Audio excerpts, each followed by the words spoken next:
Hello all, welcome to Bhargavi Vantillu. ఈరోజు వీడియోలో సింపుల్గా చికెన్ బిర్యానీని ఎలా ప్రిపేర్ చేయాలో చూపిస్తాను. ఎక్కువ ప్రాసెస్ లేకుండా సింపుల్గా బ్యాచులర్స్ అయినా బిగినర్స్ అయినా చేసుకునే ప్రాసెస్లో చూపిస్తాను. చాలా బాగుంటుందండి. ఇంకా సింపుల్గా ప్రిపేర్ చేసుకోవచ్చు ఈ బిర్యానీ. బ్యాచులర్స్ అయితే చాలా క్విక్గా చేసేస్తారు. సో ఈ రెసిపీని క్విక్గా ఎలా ప్రిపేర్ చేయాలో ఈ వీడియోలో చూసేద్దాం.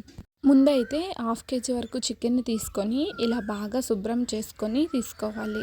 చికెన్ ఇలా బాగా శుభ్రం చేసుకున్న తర్వాత వాటర్ని అంతని స్ట్రెయిన్ చేసేసుకొని 2 లవంగాలు 2 దాల్చిన చెక్కలు వేసుకొని 1/2 టేబుల్ స్పూన్ పసుపు 1/2 టేబుల్ స్పూన్ వరకు కారాన్ని వేసుకొని 1 టేబుల్ స్పూన్ వరకు చికెన్ మసాలా 1 టేబుల్ స్పూన్ ధనియాలు జీలకర్ర పొడిని వేసుకొని 1/2 టేబుల్ స్పూన్ వరకు సాల్ట్ని కూడా యాడ్ చేసుకొని తగినంత పెరుగును కూడా యాడ్ చేసుకోవాలి. పెరుగుని ఒక 5 నుంచి 6 టేబుల్ స్పూన్ వరకు యాడ్ చేసుకుంటే కరెక్ట్గా సరిపోతుంది. పెరుగు ఎంత ఎక్కువగా మనం యాడ్ చేస్తామో పీసెస్కి గ్రేవీ అనేది అంత బాగుంటుంది. సో మొత్తం కలిసేటట్టు ఇలా బాగా మిక్స్ చేసేసుకోవాలి. చికెన్ పీసెస్ని ఇలా బాగా మర్దం చేసుకుంటూ కలుపుకోవాలి. అలా అయితే చికెన్ పీసెస్ అనేవి జ్యూసీగా టేస్టీగా కూడా ఉంటాయి. సో ఇలా బాగా కలుపుకున్న తర్వాత ఇప్పుడు ఒక అరగంట పాటు దీన్ని ఫ్రిడ్జ్లో పెట్టుకోవాలి.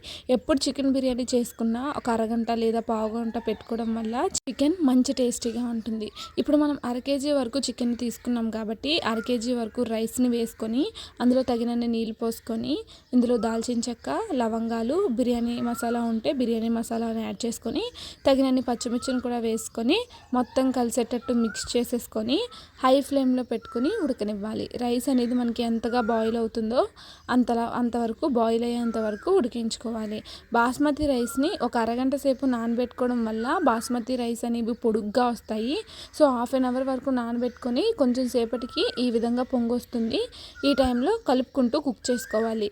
కొంచెం సేపటికి రైస్ అనేది చక్కగా ఉడికిపోతుంది. సో ఈ విధంగా ఉడికిన తర్వాత రైస్ మొత్తాన్ని స్ట్రైన్ చేసేసుకొని పక్కన పెట్టేసుకోవాలి. ఇప్పుడు మనం ఏ బాండీలో అయితే బిర్యానీని ప్రిపేర్ చేసుకుందాం అనుకుంటున్నామో ఆ బాండీలో ఆయిల్ వేసుకొని ఆయిల్ ఇంకా గీ 2 వేసుకోండి. అలా అయితే టేస్ట్ చాలా బాగుంటుంది. ఈ 2 వేసుకున్న తర్వాత మొత్తం గిన్నెకి ఆయిల్ మొత్తం పట్టేలాగా రాసుకోవాలి. అలా రాసుకోవడం వల్ల బిర్యానీ అనేది మాడిపోకుండా వస్తుంది. ఇప్పుడు ఇలా మొత్తాన్ని రాసుకున్న తర్వాత మనం ప్రిపేర్ చేసుకున్న 1/2 kg వరకు చికెన్ని యాడ్ చేసుకోవాలి. చికెన్లో ఒక 3 లేదా 4 పచ్చిమిర్చిలు కూడా యాడ్ చేసుకోండి. అలా అయితే టేస్ట్ ఇంకా బాగుంటుంది. ఇప్పుడు మనం ప్రిపేర్ చేసుకున్న రైస్ మొత్తాన్ని లేయర్గా యాడ్ చేసేసుకోవాలి. ఇలా మొత్తాన్ని లేయర్గా యాడ్ చేసేసుకోండి. ఇది నేను మరీ దమ్ అని చెప్పను, మరీ చికెన్ బిర్యానీ చెప్పను.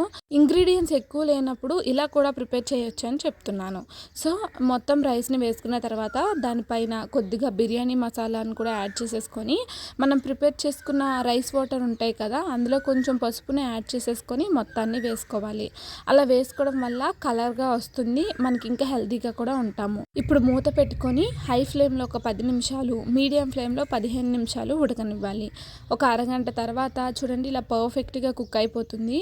ఈ టైంలో ఒక ప్లేట్లోకి తీసుకొని సర్వ్ చేసుకోవడమే. ఈ బిర్యానీ చాలా రుచిగా ఉంటుందండి. మీరు కూడా ఒక్కసారి ట్రై చేసి మీకు ఎలా కుదిరిందో కింద కామెంట్ సెక్షన్లో కామెంట్ చేయడం మర్చిపోకండి.